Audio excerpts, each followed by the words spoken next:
Yo, what's going on, y'all? It's Cone, and the Pelicans have hit rock bottom. This is the lowest point for the franchise since they brought in Zion Williamson, and before they had Anthony Davis, so this is the lowest point the franchise has had in quite some time, and it doesn't feel like it's getting better anytime soon. Today was announced that they're firing Willie Green, which ultimately I don't think is that bad of a decision. I don't think Willie Green's been that great as their head coach. Bringing in James Borrego, we'll see what he's able to do. At the very minimum, a shakeup should bring a little bit of new energy to this team, but it's not going to change much. It's just not a good roster. They're a bottom 5 defense, a bottom 5 offense, one of the worst net ratings, and they're sitting at 2-10 in the Western Conference, last place. The only teams they're ahead of are the Nets, Wizards, and Pacers, who are off to 1-11 starts. And those are all historically bad starts for teams. The Pelicans are right there in that conversation. They have been abysmal in every way after they tried to shake up this roster. You know, they dealt TJ McCollum away for Jordan Poole. They were like, hey, we can highlight Trey Murphy a little bit more. They traded away Brandon Ingram last year at the deadline.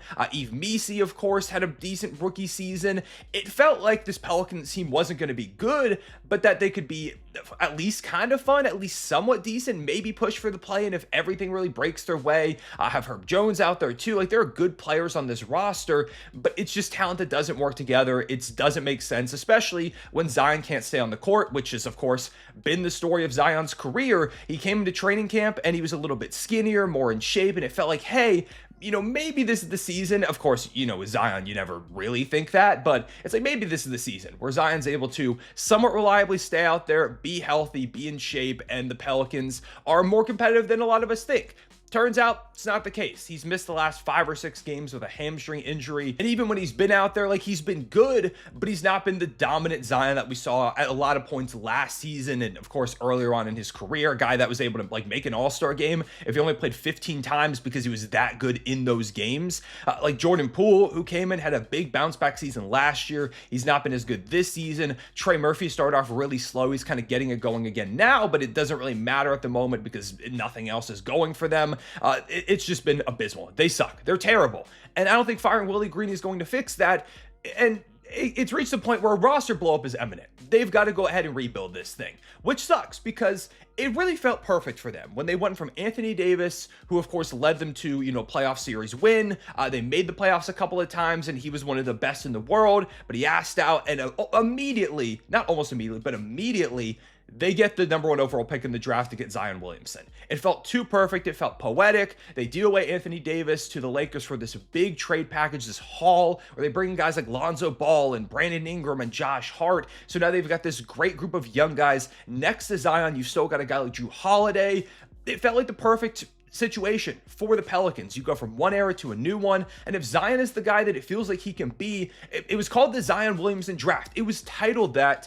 Then you can be back to relevancy in 2 to 3 years and still have these picks from the Lakers going forward. Like, they felt like they were in such a good spot leaving the 2019 draft, and it's come to nothing. They've made the playoffs twice. They won, I think, 1 playoff game over the course of that time, and that was Brandon Ingram going crazy against the 1-seeded Phoenix Suns. They played the Thunder a couple years ago. They got swept, and not in a single one of those playoff games has Zion Williamson played. The injury stuff that, you know, there was concern with when he came into the draft has been extremely real. He's been unable to stay on the court even when he comes into a season like this and he's in shape, you know, he looked the best he had looked since Duke.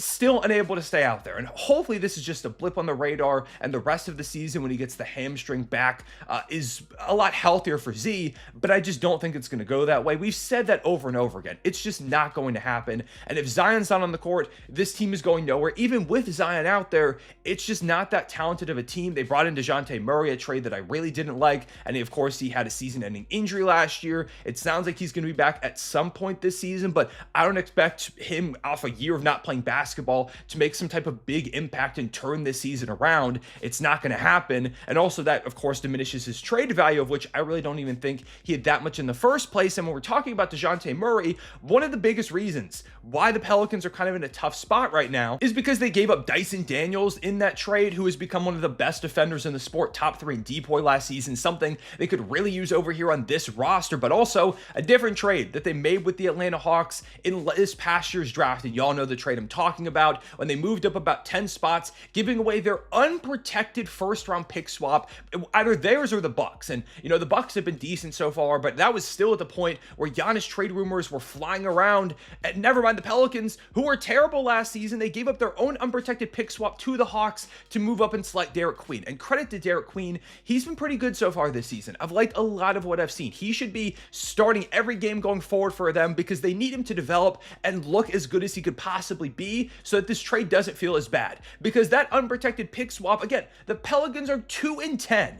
They're terrible. They're going to be the worst team in the Western Conference this season. Maybe they pass like a Utah, but even Utah has been actually pretty competent so far this year. Not good, not great, but competent. The Pelicans have not been that. So currently, they're going to give the Hawks the 4th overall pick. And we know how the draft works. That could very easily end up number 1, number 2, number 3. If the Pelicans keep losing like this and the Pacers get a little bit of rhythm back, a couple guys healthier, that could be a top 3 pick in this upcoming draft. A draft that is headlined by AJ DeBansa, Darren Peterson, Cam Boozer. These are 3 guys who are all looked at as franchise game changer type players.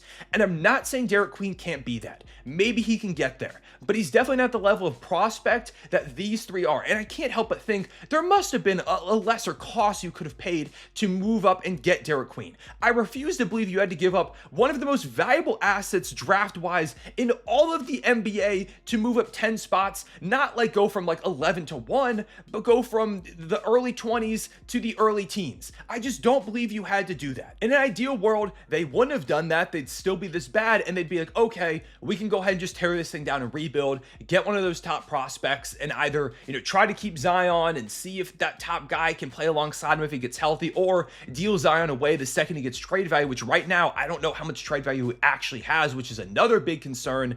But like you could have dealt him away, and then you immediately have the same situation you had with Anthony Davis. You dealt away AD, the guy that was your star of the era. You bring in Zion, he becomes the new star of the era, even though it doesn't really work that way. But now you get like one of these top 3 guys to now build around and be the new guy. You just have another transitional potential franchise player to bring in and build around, get fans excited about. You could still keep like a Trey Murphy who's relatively young, Yves Missi. If you moved up and got Derik Queen and didn't give up that huge asset, you could still have him as well.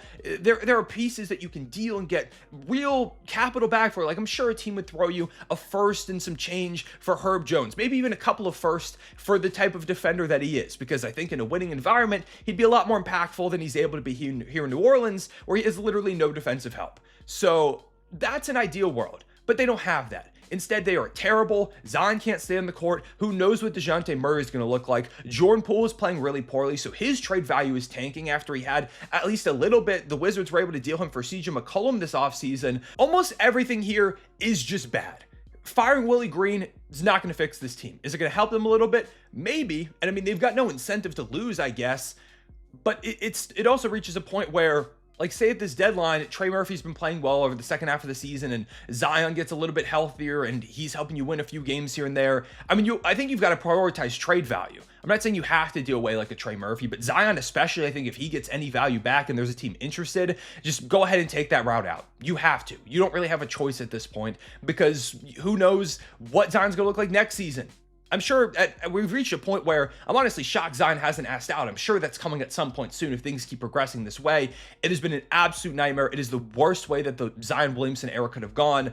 It's a disaster. They've hit rock bottom in a new way over there in New Orleans. So yeah, those are my thoughts on the Pelicans. Let me know down below in the comments what your thoughts are, where you think they should go, how they should rebuild. Should they wait because obviously they don't have their pick? Should they just go ahead and pull the Band-Aid off? Don't fall into the sunk cost fallacy. Take advantage of any trade value you have at the moment, because I do think like Herb, Trey, Zion, these guys could get you some type of stuff back to help with the rebuild. But yeah, leave a like and subscribe if you enjoyed. Hit the notification bell so you don't miss out on future videos. I appreciate y'all. I'll see y'all later. Real one, say back.